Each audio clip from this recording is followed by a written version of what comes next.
অভিনয়টা শিখতে গিয়ে দেখেছি অনেক বাংলা ছবি,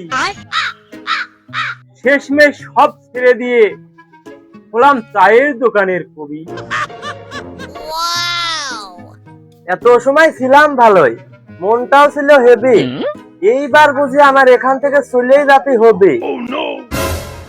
আরে বন্ধু, চলে যাবি?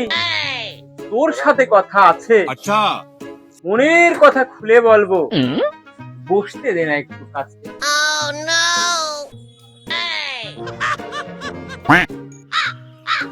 ওই যতই তুমি আলাপ ছাপাও, ততই বসে আমার কাছে, ওই চার দোকানে বিল দেওয়ার মতো আমার কাছে 10টা টাকায় আছে। মানুষ তোর নামে যে যাই বলুক, নি নাই বন্ধু কানে, কিন্তু আজ তুই কি শুনলি? বুঝলাম না এর মানে। এটাও তুমি বুঝতে পারো নাই, বললাম তো আমি স্পষ্ট। এই আজাইরে পচাল ছাপায়া আমি সময় করবো না নষ্ট। ওই সব কথা বাদ দে বন্ধু, ভয় আমার একটু পাশে। তোর মতো ভালো মানুষ কি আর এই গ্রামে একটাও আছে? তোর কথাতে অনেক কিছু হয় বন্ধু, আছে তা আমার জানা। ওই বন্ধু, দোকানদারের কয়া তুই এক কাপ চা না। তা বন্ধু তুই খাবার কোস নাই। এই দোকানদার, চা দাও এক কাপ, দিও একটু আদা। শোন বন্ধু, সত্যি কথা বলতে ভয় পায় না আমার বাপ আর দাদা।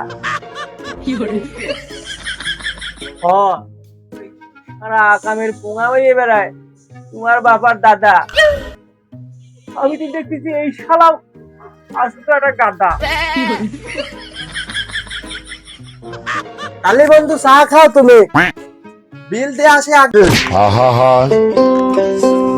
আমি এই অসুবিধা দোকানদার, তোমার এই চার ব্যবসা করতে কি কুত্তা না লাগে?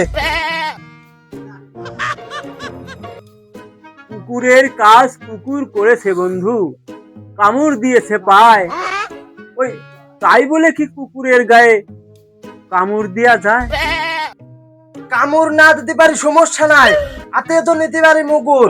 কুকুরের পক্ষে যে কথা বলে সেই শালা রাস্তাটা কুকুর। চার দোকানের কবি হয়ে পেলাম না তো মান। বন্ধু আমার ছন্দে ছন্দে করল অপমান।